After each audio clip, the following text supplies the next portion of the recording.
As the ice along Lake Ontario began to thaw in the spring of 1813, the Americans were looking to take the fight to the British. So far, since the start of the War of 1812, the British had won the vast majority of the engagements, had taken Fort Mackinac, Fort Detroit, Ogdensburg, and had repulsed any American attempts to invade Upper Canada. The Americans had declared the war, but they were not winning it by any measure. But they did have a plan.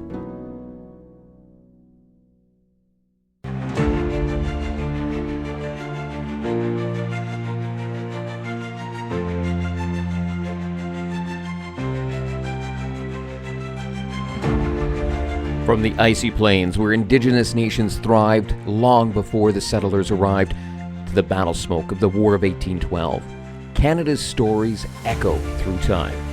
We know the legends, Vimy Ridge, the birth of Confederation, the Summit Series that stole a nation's heart. But history isn't carved solely from grand moments. In every corner of this vast land, lesser-known tales linger. Forgotten heroes, struggles echoing in local lore, moments that shaped communities but faded from the national stage. This podcast is a journey of rediscovery. I'm no scholar, just a captivated explorer. My goal isn't to lecture, but to ignite. If my tales spark a flicker of curiosity in you, then I've succeeded. So settle in. Adventure awaits in the echoes of time. This is Canadian History with Stephen Wilson.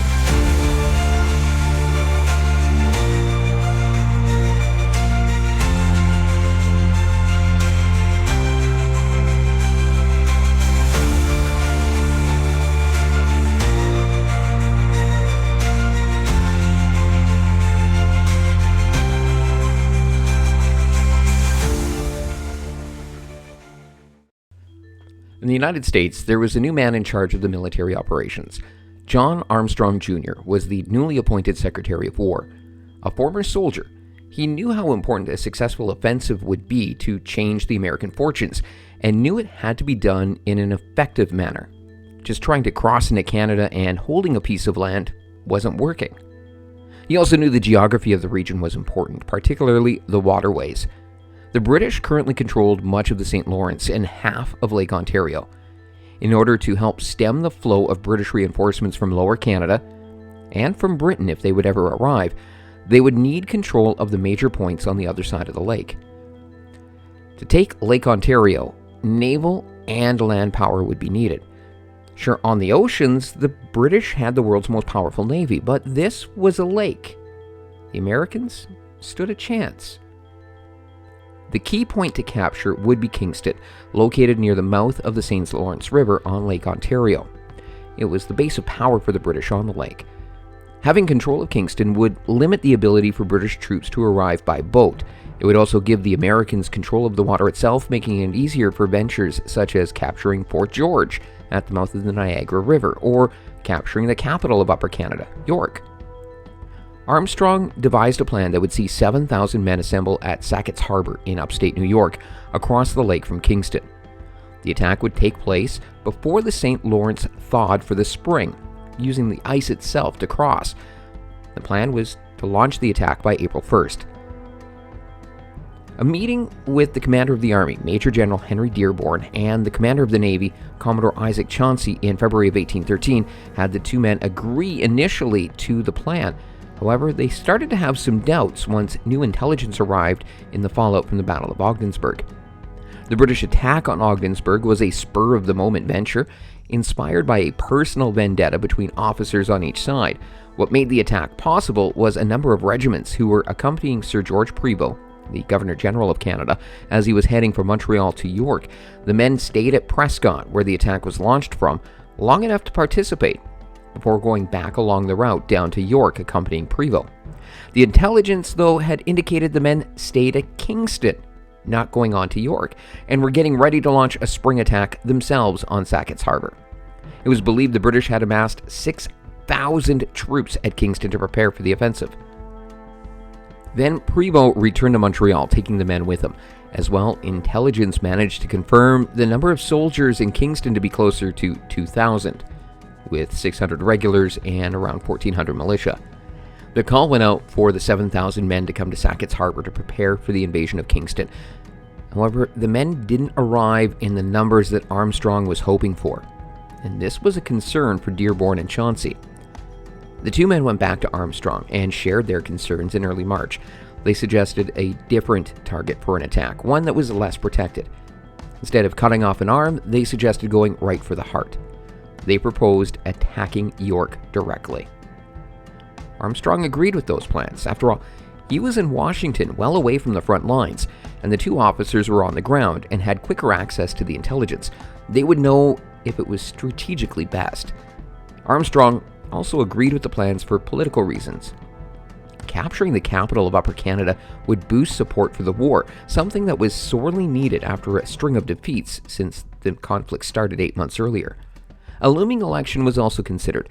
The race for governor in New York was underway, and the Democratic-Republican Party wanted to be able to ride the swell of support of the war to an electoral victory.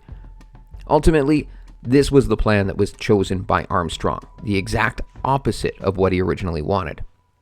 Historians like John R. Elting point out Kingston strategically was the better target for the American forces along Lake Ontario and the St. Lawrence River.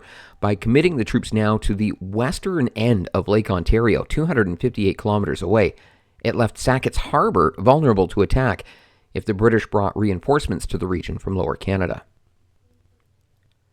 The only thing remaining for the Americans to launch the attack in early April was spring. The spring, however, would be delayed. The hope was for Lake Ontario to thaw enough by early April to allow for the Americans to cross by boat to York, land, and capture the city. With the ice not gone just yet, it forced delays. The delays also pushed the invasion back to after the election, meaning the Democratic Republicans and the incumbent, Daniel D. Tompkins, couldn't use the support generated from a successful attack to their advantage at the polls. This didn't stop them, though. Tompkins' opponent in the governor race was Stephen Van Rensselaer, the man who had been in command during the failed attack on Queenston Heights months earlier. The propaganda pitted the two men as a governor whose militia had been successful in a small victory by capturing York against a man who had lost a battle for control of a small village. The problem was, the attack hadn't happened yet. No Americans had set foot in York. There was no battle fought for the capital of Upper Canada. The Democratic Republicans of New York straight up lied to try to gain an advantage in the election. And looking at the numbers, it seems to have worked. Tompkins would be re-elected as governor for the state, barely. He would capture 52.17% of the vote. It is easy to speculate that the decision to paint Tompkins as a successful commander-in-chief against a failed military commander was a crucial factor in the narrow victory.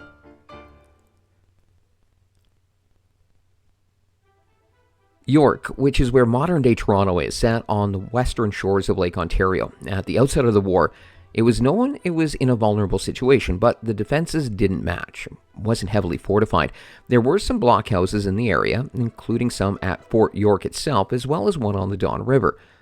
Artillery was lacking, with 3 batteries at the fort and 1 by Government House. There were also some ancient pieces in place west of the fort. Lieutenant Governor Roger Hale Sheaf, who had taken over the role after the death of Isaac Brock, knew things weren't good in the case of an American attack. He did do things like securing important documents in a hiding place in the woods behind the city away from the lake. This was apparently done before intelligence came that the Americans were planning an attack on York, demonstrating some prescience from the man. Sheaf, though, wasn't planning on remaining in York for very long that spring. He had plans to go to Fort George and check on the situation there. However, the rumors of the American attack would mean he had to remain to oversee preparations. The troop situation in York was less than ideal. There were men who were at the town before moving on to other places in Upper Canada. This included troops who had fought at Ogdensburg at the end of February, the 8th Regiment of Foot, the Glengarry Light Infantry, and a detachment from the Royal Newfoundland Fencibles. There were also soldiers who were posted to York from the 49th Regiment of Foot, as well as the Royal Artillery. And there was irregular support, including 50 Mississauga and Ojibwe warriors, and men who were part of the Canadian militia. The number of regiments gave the impression of a high troop count. In reality, it was more like a handful of men in each, with about 650 in total. Coming towards them would be 1,700 regulars from the United States Army. The Americans gathered at Sackett's Harbor and waited for the conditions to improve for them to be able to make the journey by boat to York. The weather would cooperate on April 24th, and they set sail across Lake Ontario. As the convoy of 14 ships, a corvette, a brig, and 12 schooners made its way across the lake, they were spotted by British sentries on the 26th, and the call went out to assemble the militia. The Americans would start the landing the next day. There were 300 men able to muster in the short time, and Sheaffe set out to plan against the attack. He looked at the situation as though he were the one attacking and set up accordingly. He expected a two-pronged attack, with one part of the force landing by the fort itself and the other near what is now Scarborough, Ontario, to the northeast, cutting off any avenue of retreat by the British to Kingston. Expecting the larger of the two forces to be near the fort, Sheaffe had many of the regulars there, with the militia taking up defenses in the blockhouses. The size of the coming force, though, would prove to be a major factor in the fate of the battle. Brigadier General Zebulon Pike was the officer in charge of the American forces. He had with him, as part of the initial landing, 800 men, mainly regulars from the 6th, 15th, 16th, and 21st Infantry. The 3rd Artillery also accompanied them, but without their cannon. They would be fighting in this battle as infantrymen. The ships approached the shores of York with the first wave of Americans under the command of Benjamin Forsyth, numbering 300. They were on a course plotted to have them land at a field west of the fort, but would be blown off course, landing about 2 miles further along than what they planned into a wooded coastline. For Forsyth, this was a chance to redeem himself. He had been chastised for his antagonism of an officer in charge of Prescott, Lieutenant Colonel George Macdonnell, leading to the Battle of Ogdensburg in February. The battle of British victory, and Forsyth was blamed for the whole incident. As Forsyth and his regiment landed, they were supported by cannon fire from the American ships. And this would help to hold off the defenders, with a group of indigenous warriors arriving first. The 8th Regiment would be forced to take a roundabout way to get to the scene, and this delayed their arrival and support. The Glengarry Light Infantry were also dispatched to provide assistance, but being unfamiliar with the area ended up getting lost en route. More Americans landed, outflanking the British forces, who withdrew into the woods. Then the 8th Regiment arrived on the scene, sorely outnumbered. They didn't care. They affixed their bayonets and readied themselves, charging headlong into the Americans, throwing whatever they had to drive the foe back into the boats. The charge was repulsed, and the American advance towards York continued. It was then that Sheaffe realized York was lost. He was faced with the decision: surrender or fall back. He chose the latter, giving an order to the regulars to retreat towards Kingston, leaving the militia, who called York and surrounding environs their home, to make the terms of surrender with the Americans themselves. He also issued a flurry of orders. The HMS Sir Isaac Brock, a ship on the lake, was to be torched in the dockyards to prevent its capture by the Americans. The magazine in the fort was to be destroyed, and the flag was to remain flying over the fort to give the Americans pause in attacking it, believing it could be still defended. The ruse with the flag worked, with the Americans not questioning why there was no harassing fire from the fort, preparing to assault it. Artillery was put into position, the naval squadron moved into position to open fire as well, and the bombardment began. Just as a deafening explosion shook the town, the magazine, as had been ordered, was destroyed. Around 30,000 pounds of gunpowder, the equivalent of 15 tons of TNT. This threw the 74 tons of iron shells that were being stored there out as shrapnel. Debris flew half a kilometer from the fort. Men were sent flying, killed, wounded, and maimed. In all, there would be 37 American soldiers killed in the explosion, including Pike. Another 222 were injured. The Canadian militia tried to arrange for a surrender. 2 officers from the 3rd York Regiment, Colonel William Chewett and Major William Allen, with the assistance of the Attorney General of Upper Canada, John Beverly Robinson, started the negotiations. However, the other side was understandably very angry. They were under the impression the fort was destroyed as a way to kill the Americans when it became apparent that negotiations would be starting soon. Tensions, though, would be calmed about the situation, and terms were reached. Word was sent to Dearborn and Chauncey for approval. In the aftermath of the surrender and the explosion, the militia who surrendered were held prisoner as they awaited acceptance of the surrender by the American commanders. and this would come the next day. While they waited, the civil servants in York were allowed to continue to do their jobs as best they could with an occupying force present. Doctors and surgeons were allowed to treat the wounded. The regular troops who were remaining in York were made prisoners of war. Once the surrender was accepted by Dearborn and Chauncey, the militia were paroled, giving their word they would stay out of the conflict until an official prisoner exchange took place. The 28th would also see the Americans begin the plunder of York. The Legislative Assembly building and Government House were torched. The parliamentary mace of Upper Canada was taken and sent back to Washington. Homes were looted on the pretext that the owners were members of the militia who had not been given parole. Those who were connected to the indigenous peoples of the area had their homes torched as well. Nearly every building in the fort itself that was not destroyed in the explosion was razed to the ground. Some of the items looted included books from the library in York, and when Chauncey heard of this, he had the books returned to the city. One thing that wasn't returned, though, was the King's Royal Standard. The Americans would take it, and to this day is at the United States Naval Academy in Annapolis, Maryland. It is the only King's Standard lost in battle that has not ended up back in the hands of the United Kingdom. The commanding officers of the Americans were embarrassed by the looting, but couldn't do anything to rein it in. Dearborn did denounce the atrocities in his letters and reports, but his orders alone didn't do the job. The after-action report about the battle from Sheaffe said there had been 59 soldiers killed and another 34 wounded. There were 7 men missing, 10 were captured, and there were 43 wounded prisoners. This report, however, did not account for the militia or indigenous warriors who were there, as Sheaffe had left before the surrender happened. Historian Robert Malcolmson estimated the British casualties, including the irregulars, was 82 killed, 43 wounded, 69 wounded prisoners, 274 captured, and 7 missing. On the American side, there were 52 men reported as killed in action and 243 wounded, with most of those casualties coming as a result of the explosion of the magazine. While all the looting was taking place, a counterattack was being organized, but not by the British. Around 400 Iroquois warriors had started the march to York to try to take back the town.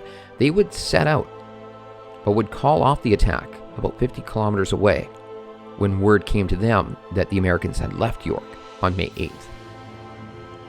The fall of York would be disastrous for Sheaffe. The man who was picked to replace Isaac Brock would be stripped of his command for leading a withdrawal to Kingston instead of gathering his men, regrouping, and counterattacking. Meanwhile, the Americans would be riding a surge of momentum. They were robbed of a total victory thanks to Sheaffe's retreat, but there was another target they had in their sights that was extremely important strategically to their war effort. They would regroup and prepare to take Fort George at the mouth of the Niagara River.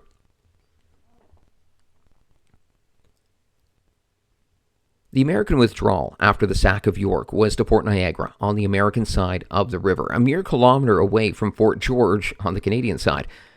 While the trip to the fort would be just a short excursion, the Americans wanted to give the troops a rest, allow for reinforcements to arrive, and to reorganize. They also needed to wait for supplies. The move to Niagara was a spur-of-the-moment decision. The men had started the offensive in Sackett's Harbor and didn't return there after their success, so supplies would need to come down, which would happen over the course of May. Soon there'd be 4,000 men stationed at Niagara waiting for the call to make the cross-river journey to Fort George. On the Canadian side, there were roughly 1,000 British regulars from the 8th King's Regiment, the 49th Regiment, the Royal Newfoundland Fencibles, and the Glengarry Light Infantry. There were also 300 militiamen there, including Captain Runchey's company of colored men. This unit was made up of freed slaves coming up from the United States. They were often tasked with specialized military operations, such as being sappers or miners, and they had a good reputation. When the war ended, they were disbanded, but their military lineage lives on, perpetuated by the Lincoln and Welland Regiment of the Canadian Army. On May 26, the Americans began the shelling of Fort George from Fort Niagara. The next morning, the commanding officer of the British forces at Fort George, Brigadier General John Vincent, was shocked to see 100 small boats carrying men towards the shore on the surface of Lake Ontario.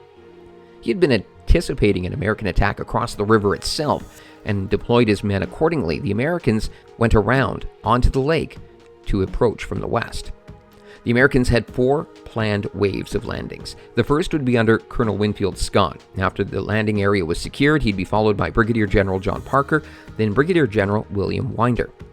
The 4th reserve wave would be under the command of Brigadier General John Chandler. When Scott's men landed west of the mouth of the Niagara, they were met at the shore by a company of Glengarry Light Infantry, who greeted the enemy with a bayonet charge. The fighting was fierce, and it was a slugfest. Hand-to-hand combat, blades, bayonets. The Americans, though, would begin to outnumber the British as more and more landed, so the British opted to fall back. The skirmish would see half of the men who started out from the Glengarry Light Infantry in the charge coming back as casualties. A second counterattack was launched at the landing site. This time it would be the men from the 8th King's Regiment and the Company of Colored Men. The second effort would force many of the Americans back to their boats. But then the schooners that the landing craft had launched from opened fire onto the shore.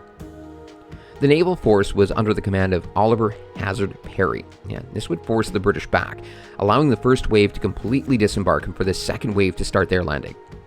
Outnumbered and outflanked, Vincent realized this was a dire situation. A retreat was ordered, with the British forces, including the militia, withdrawing from the fort and heading south along the river to Kingston. The magazines in the fort were to be detonated and the artillery spiked. The hastiness of the retreat, though, meant that this was not done properly. While a small portion of the ammunition stores were destroyed, the main magazine did not blow. And this was a blessing in disguise. As it turns out, a number of civilians, women and children, had taken shelter in the fort and were not part of the retreat. If the complete magazine had exploded, it is likely they would have been killed. There was a meek attempt to pursue the British, but officers felt the withdrawal was a trick. So there was a plan for an ambush if they had followed. So the Americans instead opted to secure their gains before attempting any pursuits. The official rolls of the British regular units showed 52 men had been killed in the fighting, with another 44 wounded and 262 captured. The Lincoln militia reported 4 men were killed and 81 wounded. The Americans, though, had different numbers. Burial parties after the battle for Fort George reported there had been 107 British soldiers, militia, and regulars who had died. There were 175 British soldiers who had been wounded and were treated by the Americans, and 105 prisoners who were not wounded. The casualties were not limited to the British. The fierce fighting at the scene of the landing would see 111 American soldiers killed and 192 wounded. The British forces would move on to Beaver Dams near modern-day Thorold, Ontario, and then west to Burlington Heights at the very western edge of the lake, after receiving reinforcements from Fort Erie to the south. Vincent now had 1,600 men under his command, and they weren't being pursued aggressively, so they took their time. The Americans who were giving cautious chase were under the command of Winder, and he would soon be joined by another brigade under Chandler. Now numbering 3,400, they opted to start out along the shore of Lake Ontario towards Stony Creek and set up camp on June 5th, with the headquarters at Gage's farm. Vincent sent out a reconnaissance mission under the command of Lieutenant Colonel John Harvey, his Deputy Assistant Adjutant General. Vincent would report back the Americans had set up their camps along a long, stretched-out line, and it would be relatively easy to launch a night attack and take them by surprise. While the British were scouting out the situation, another situation was developing that would demonstrate the importance of operational security. Isaac Corman was a man who lived in the region. He had been captured by the Americans while he was out, but later released when he was able to prove to the satisfaction of his captors that he was the cousin of American officer General William Henry Harrison. When he was released, he was given the challenge passphrase for the day so that he could get back to his home through American pickets without any harassment. He just had to promise that he wouldn't tell any British soldiers he encountered what the passphrase was. So Corman, within sight of the American pickets, ran into his brother-in-law, 19-year-old Billy Green. Corman gave Green this passphrase and his horse. The Americans realized what had just happened under their noses and raced to recapture Corman. Green was able to get away, leaving on the horse. The passphrase, though, was not changed, even though it had been compromised. Greene rode until the horse was exhausted and then continued on foot to the British camp at Burlington Heights. He would be questioned by Harvey of his claims. Yes, there was some skepticism, but the officer believed him. They would also use his knowledge of the area to their advantage. Greene was the first person who was born in Stony Creek, and he lived his whole life in the area. Harvey realized that this would be better than having to reconnoiter the entire area themselves. They had a scout who could guide them on their sneak attack. The British set out, flints out of their muskets, moving en masse as silently as they could. When it looked as though there was a sentry, Greene would be sent to provide the countersign and a reason for why there was a large mass of troops moving through. The subterfuge worked for the most part, although in one instance Greene would have to use a sword provided to him by Harvey to kill one of the pickets. Throughout the night, the British would make their way to where they could see the fires from the American camp, a journey of roughly 12 kilometers. As they got into position to launch the attack, a group of staff officers let out a cheer, breaking the silence. The surprise was gone. The Americans knew the British were literally right there. Hurriedly, the British put their flints back in their muskets and started to attack, but artillery and musket fire from the American line would rain down on them. The attack was fizzling out before it even had a chance to get started. But then a series of events would change the fortunes of the British. Winder would order the American 5th Infantry Regiment to move to cover the left flank. This created a gap in the line, leaving the artillery exposed without infantry support. And then Chandler rushed to the right side of the American line after hearing musket fire and was looking to direct the action to prevent a flanking maneuver there. As he raced over on his horse, according to Chandler himself, he would be thrown to the ground and knocked unconscious. An officer on the British side, Major Charles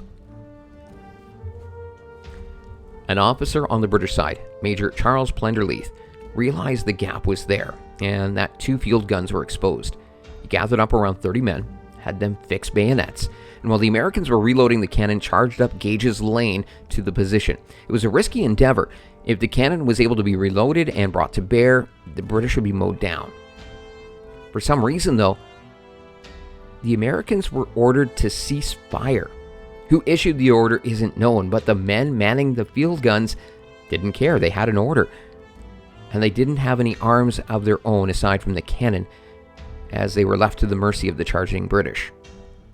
The position was captured, but Plenderleith wasn't done. The 30 men would continue onwards, with more coming in, taking advantage of the gap, scattering the 23rd Infantry. The tide was turning. Chandler, meanwhile, regained consciousness, and he hurried to the commotion he heard by the artillery. There he walked right into a group of British soldiers, and Sergeant Alexander Fraser took him into custody. Winder, unaware of what was happening and unaware Chandler had been captured, also rushed to the artillery, where Fraser took him into custody as well. The 2 generals in charge of the American forces at Stony Creek were now prisoners of war. The command of the British forces now fell to a cavalry officer, Colonel James Byrne. Whether he knew it at the time isn't known. What is known, though, is that he ordered a cavalry charge in total darkness in the direction of where he thought the British were. The problem was, it wasn't the British. They went in blindly and attacked their own men, the U.S. 16th Infantry. The Americans were scattered, and a retreat was sounded. They would fall all the way back to 40 Mile Creek. The pursuit of the British along the shores of Lake Ontario, over. The battle lasted just 45 minutes, but would result in heavy casualties for both sides. There were 17 Americans killed, 38 wounded, and 100 missing, on top of the many prisoners who were captured. The British lost 23 men, with 136 wounded and 55 missing. The American forces weren't deterred, though. They arrived at 40 Mile Creek, where reinforcements under Morgan Lewis met up with them. Before they could regroup for a counterattack, though, word about developments to the northeast. While the fighting was happening down on the Niagara Peninsula, Sackett's Harbor was under attack by the British. The Americans were to fall all the way back to Fort George as quickly as they could. The fighting in the Niagara wasn't over for the season, though, as the 2 armies would clash again, and the Americans were having to deal with a British attack at their base of operations at the other end of Lake Ontario. And so our journey through this chapter of the War of 1812 ends. In our next episode, we will look at how Laura Secord became a part of the lore surrounding the War of 1812 and a heroine of Canada. Thank you for traveling alongside me. If these stories sparked a question, a memory, or just a newfound fascination, let's keep the conversation going. Share your thoughts in the comments, subscribe for more hidden histories, and give us a like if you enjoyed the ride. Thank you for listening to Canadian History with Stephen Wilson.